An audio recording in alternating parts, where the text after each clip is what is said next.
Olá, queridos irmãos, que a paz do Divino Mestre Jesus esteja conosco hoje e sempre. Estamos mais uma vez aqui participando, da série Estudo Sistematizado do livro do Evangelho segundo o Espiritismo. Agradecendo mais uma vez ao nosso querido irmão Davi Ascenso pelo convite. Hoje, em especial, vamos comentar o capítulo 10, Bem-aventurados os que são misericordiosos. Em especial, a instrução dos espíritos do item 14 e item 15.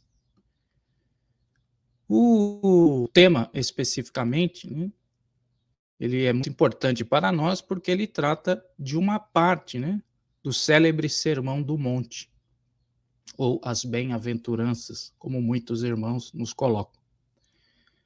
E o capítulo 10, em seu item 14, onde diz bem-aventurados os que são misericordiosos, ele inicia um contexto que é importante a gente iniciar essa preleção de hoje com a definição, da etimologia da palavra misericórdia, gente. A misericórdia, ela tem a origem latina, e ela é formada pela junção do miserere, que significa ter compaixão, e cordis, que está relacionada ao coração. Então, definindo, seria ter compaixão do coração. Isso significa, na prática, que nós temos que ter a capacidade de sentir aquilo que a outra pessoa sente, aproximar os nossos sentimentos dos sentimentos do próximo, em especial a solidariedade, se colocar no lugar do outro, do sentimento, do sofrimento daquele que está passando pela dificuldade e ter um sentimento de compaixão. Esse sentimento, conforme a evolução da criatura, ele vai nos induzir a proceder de uma forma mais caritativa, mais fraternal e ter um olhar diferenciado pelo próximo. Se pegarmos lá o item 14, que é a instrução dos espíritos, quem assina essa instrução é o espírito Simeão. Seria interessante também nós colocarmos quem é Simeão, dentro da codificação. Simeão é aquele sacerdote, a qual trazia consigo um sonho. Esse sonho era que antes que ele perecesse, isso é, desencarnasse, ele gostaria de ver o Messias com seus próprios olhos. E isso foi uma temática da sua vida toda. Então, quando José e Maria levam Jesus ao templo para ser batizado segundo os costumes da época, então Simeão tem uma espécie de visão. E ele então vê, que aquele pequeno garoto era justamente o Messias, a quais as escrituras da época indicavam. E ele, pois, então fala, pois já os meus olhos viram a tua salvação, qual tu preparastes a face de todos os povos, luz para iluminar as nações e para a glória do teu povo. Isso está lá em Lucas. Então, Simeão é justamente esse espírito, que fala a respeito do perdão das ofensas. Então, ele inicia a sua preleção, no item 14, com a célebre pergunta de Pedro, quantas vezes perdoarei o meu irmão? Perdoar-lhe-ei não 7 vezes, mas 70 vezes 7. E essa é a afirmação de Jesus na época. Então, o ato do perdão em si, ele traduz uma forma das pessoas trazerem em seu coração a misericórdia. Porque, enfim, todos nós carregamos conosco muitas dificuldades. erramos, né? E aprendemos por experiências de erros e acertos. Portanto, se nós não termos para com o próximo o sentimento, né, de perdoar o erro alheio, nós já carregamos para nós certas dificuldades, em especial a intolerância, a maneira de você não compreender as limitações do próximo.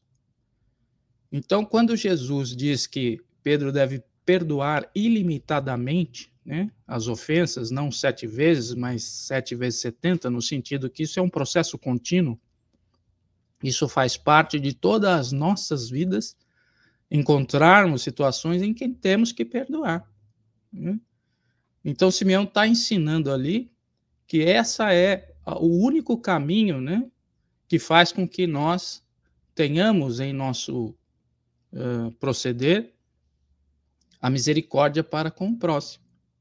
Isso vai fazer toda a diferença, porque vai tornar o nosso coração mais brando, né, mais humilde, na medida que eu perdoo o próximo. E se eu não perdoo o próximo, como eu quero, né, que o Pai Celestial nos perdoe? Inclusive, essa é uma das temáticas, né, que a oração dominical nos apresenta, né? Quando nós oramos essa prece, nós pedimos, né, como se fala lá, que o Pai vai perdoar nós na medida que nós perdoemos o nosso próximo, não é verdade? E qual é a frequência que isso deve acontecer durante o processo chamado vida?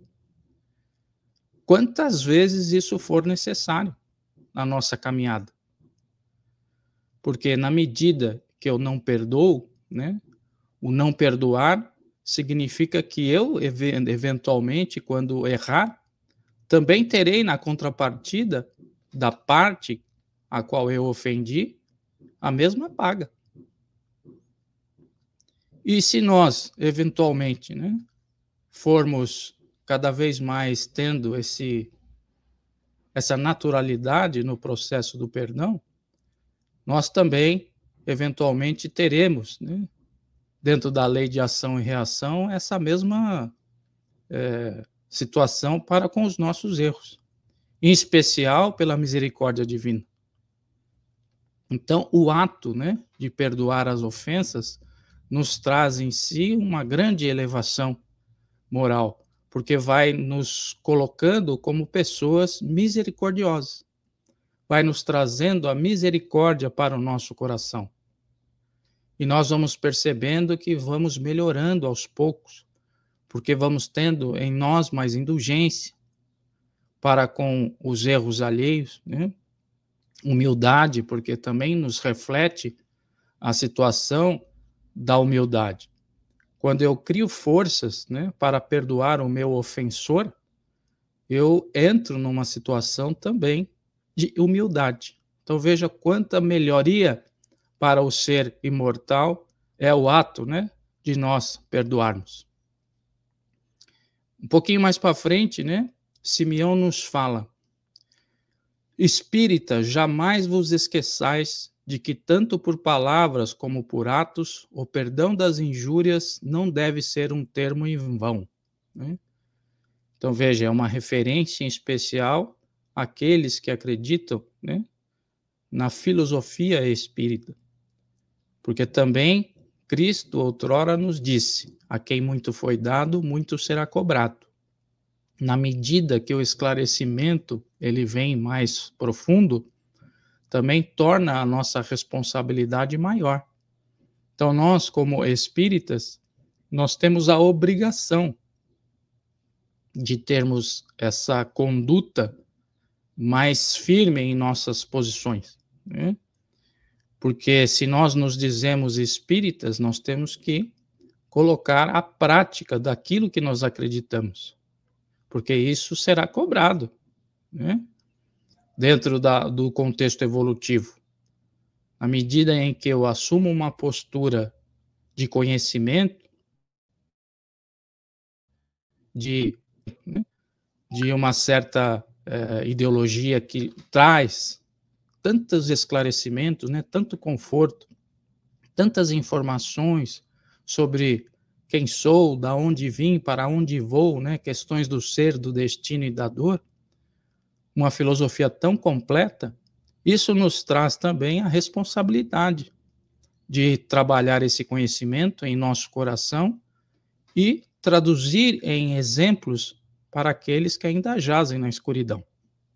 Então, para nós é algo fundamental que exerçamos o perdão diuturnamente.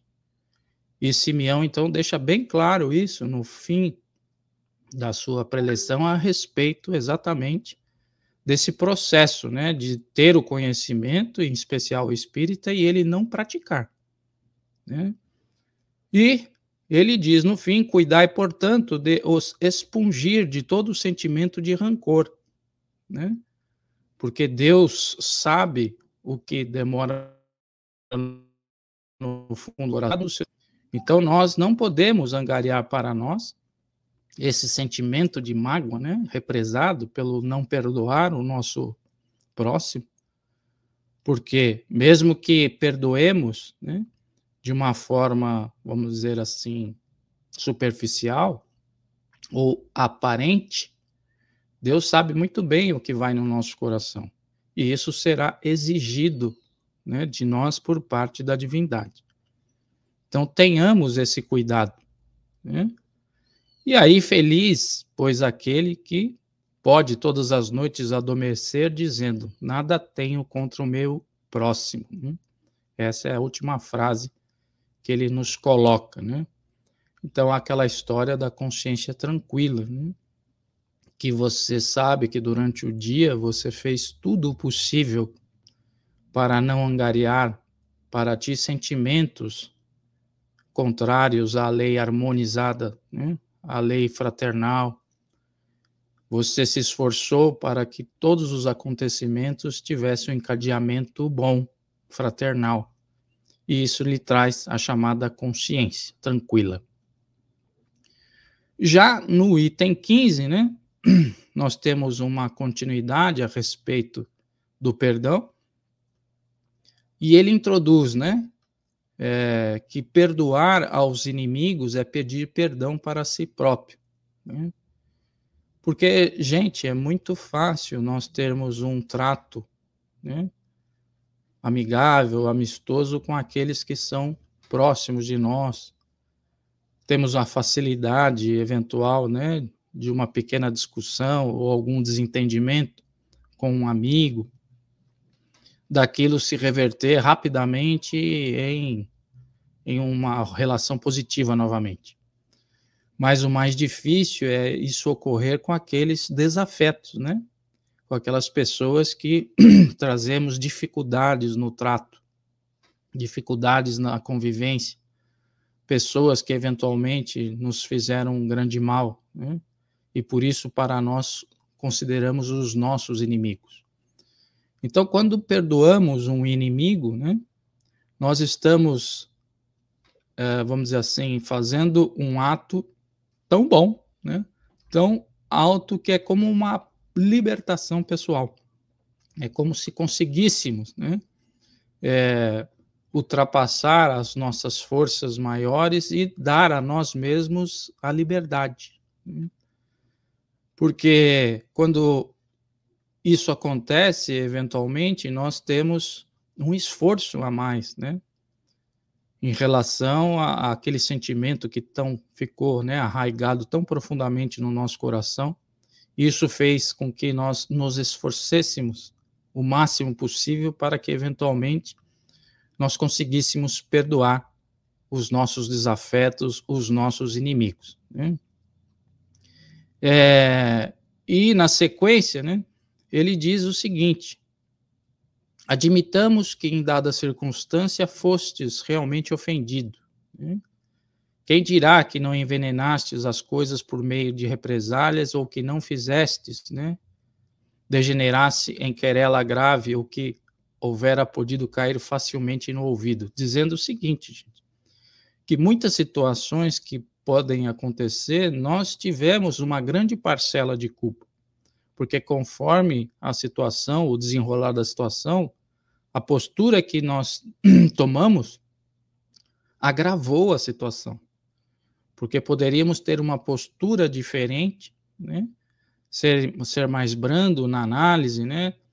Para que a coisa não atingisse, né, o tamanho maior, né, do problema.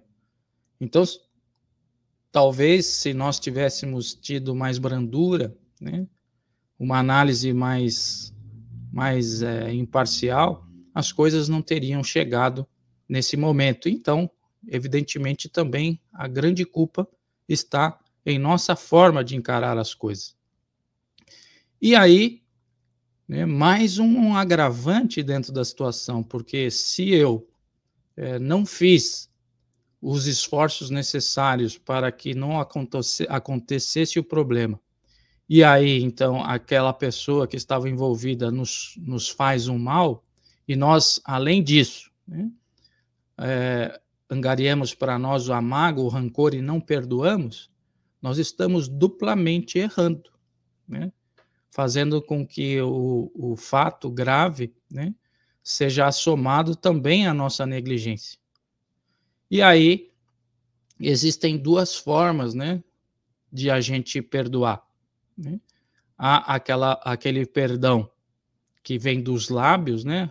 Eu te perdoo, mas espero não te encontrar mais, né? Eu esqueço o que você fez para mim, mas cada um no seu caminho.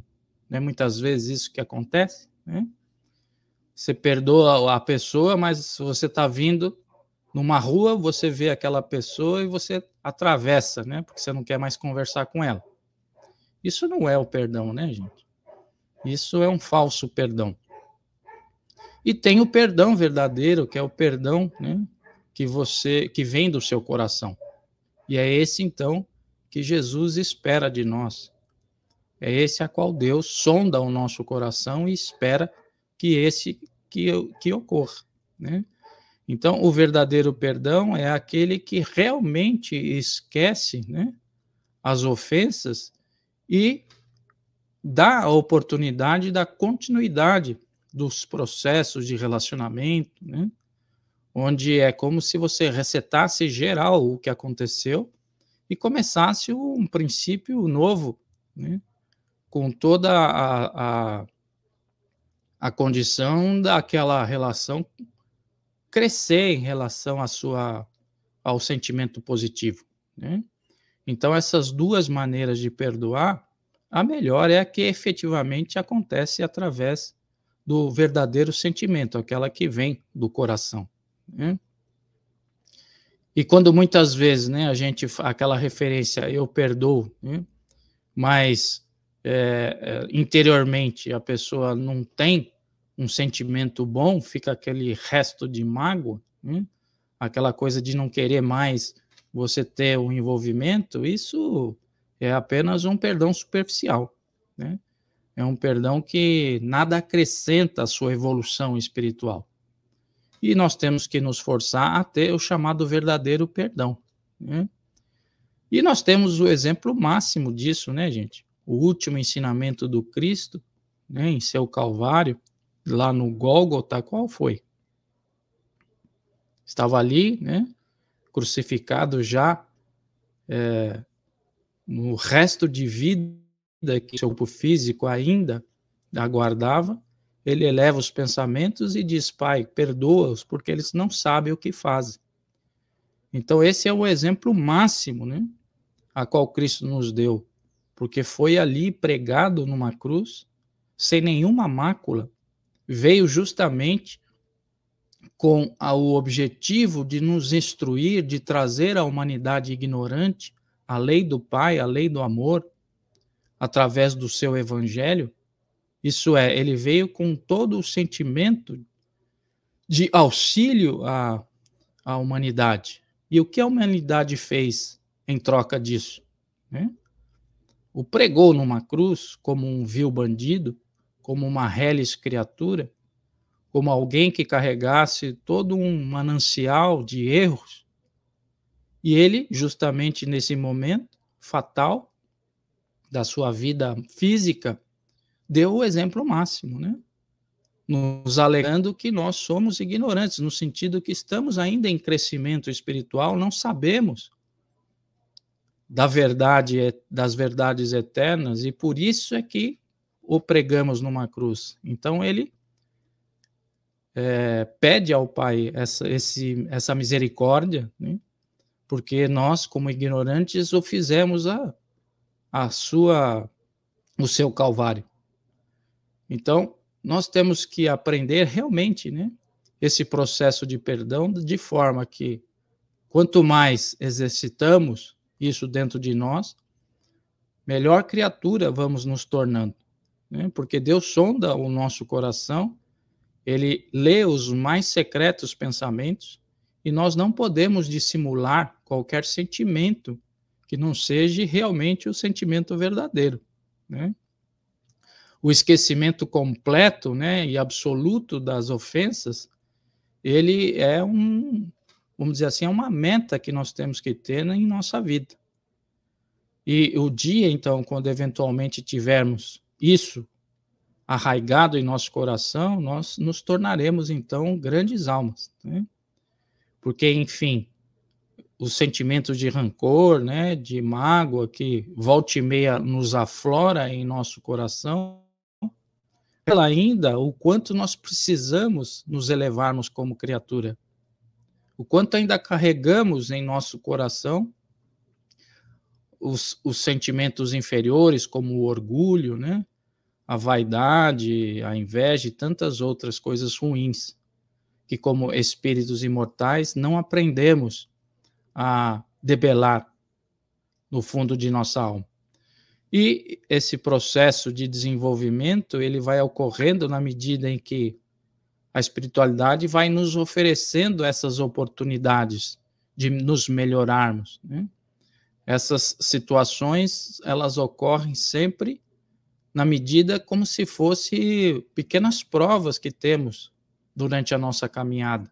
Será que ele já cresceu o suficiente para ter o seu coração misericordioso?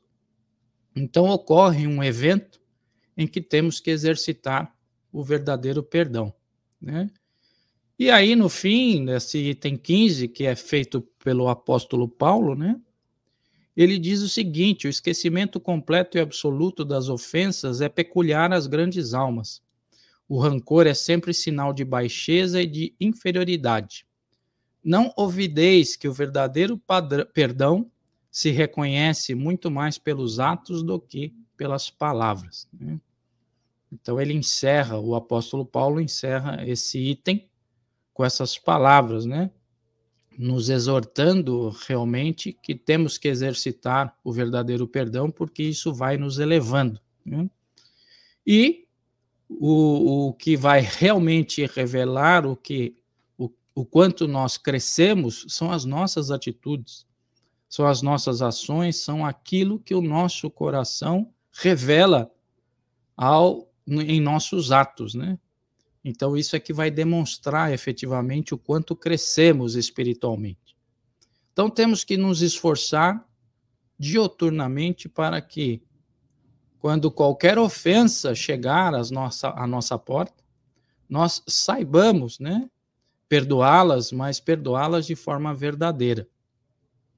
E chegará um momento em que estaremos tão crescidos espiritualmente, né, tão elevados, que quaisquer tentativas que venham a nos magoar, para nós não fará um mínimo processo de desequilíbrio, porque estaremos elevados suficientemente para não sentir aquilo como uma ofensa, né? E aí a indulgência será para nós algo tão natural como Cristo, né, no momento fatal, diz: Pai, perdoa, porque eles não sabem o que fazem, né? Então, Cristo estava numa tal elevação, porque ele sabia que nós éramos bebês espirituais, né, crianças espirituais, e não sabíamos o que estávamos fazendo. Então, esse é um processo natural em que um dia, né, nós iremos atingir dentro da nossa evolução espiritual. Bom, esse então é, né, o assunto de hoje. Nós desejamos a todos os nossos queridos irmãos, né, que estão nos assistindo, seja à noite, seja de dia ou à tarde, né, que tenham aí um ótimo dia, uma ótima noite, uma ótima tarde, que sintam em seus corações a luz a nos esclarecer, a nos envolver, a nos induzir a sermos felizes, né? E que, de acordo com os nossos esforços, de acordo com a nossa força de vontade, nós vamos caminhando rumo à luz, que é a destinação de todos nós. Agradecemos a todos que estiveram conectados conosco, ao nosso querido irmão Davi Ascenso, que Deus lhe abençoe, e que continuemos sempre firmes, né, nesses propósitos de nos melhorarmos e de seguirmos em direção ao Pai, né? Jesus nos falara outrora, sede perfeitos como o Pai Celestial é. Então, é nossa obrigação de nos esforçarmos, ad contínuo, para que nos melhoremos a cada reencarnação e irmos em direção à perfeição, que é o destino de todos nós. Que assim seja, graças a Deus.